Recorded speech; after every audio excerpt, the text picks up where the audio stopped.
પ્રતિબંધ મૂકવામાં આવ્યો। દુકાનોમાં પડીકા, ગુટકા અને ગામમાં દારૂનું વેચાણ સંપૂર્ણપણે બંધ કરવામાં આવ્યું। 1 સપ્ટેમ્બરથી પ્રતિબંધનો અમલ થશે। વેચાણ કરનારને 1000 રૂપિયાનો દંડ ફટકારવામાં આવશે। દંડની સાથે નળ અને વીજ કનેક્શન કાપવાનો પણ નિર્ણય છે। બાળકોના આરોગ્ય માટે ગ્રામજનોનો સામૂહિક નિર્ણય સામે આવ્યો, જ્યાં યુવાનોને વ્યસનથી બચાવવા માટે ગામનો પૂરો નિર્ણય છે।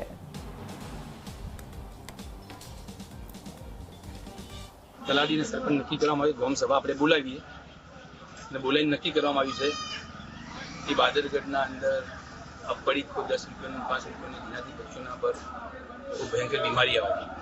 આપણે બધા એ વાતને જોઈ રહી છે કે અત્યારે કેન્સરની બીમારી આમ થઈ ગઈ છે। બાદરગઢના અંદર એવા જેટલા મરીઝ છે એ કેન્સરના અંદર મુક્તેલા છે।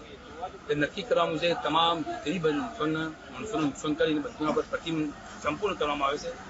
બાદરગઢની ગામ સભાના અંદર પૂરેપૂરું નક્કી કરવામાં આવે છે કે અમે બધા સાથ આજે ગામવાળા બી સાથ આપી, સરપંચ પંચાયતની ટીમ બી રહે, તલાટી બી રહી, સરપંચ બી રહી। અગર સાથ સરકાર હશે તો અમે ઇન્શાઅલ્લાહ પૂરી બંધ કરશું અને જે માણસ 1 તારીખથી આના ઉપર અમલ ન કરે 1000 રૂપિયા દંડ કરવામાં આવ્યો છે અને એની લાઇટ બિલ અને પાણી બી કાપવામાં આવશે। આ અમે નક્કી કરવામાં આવ્યું છે અને અમે ઇન્શાઅલ્લાહ આના ઉપર અમલ કરશું। ભાવનગરમાં નકલી દારૂકાંડમાં પ્રથમ જથ્થાને નષ્ટ કરવામાં આવ્યો છે। જી હા, પાળિયાદ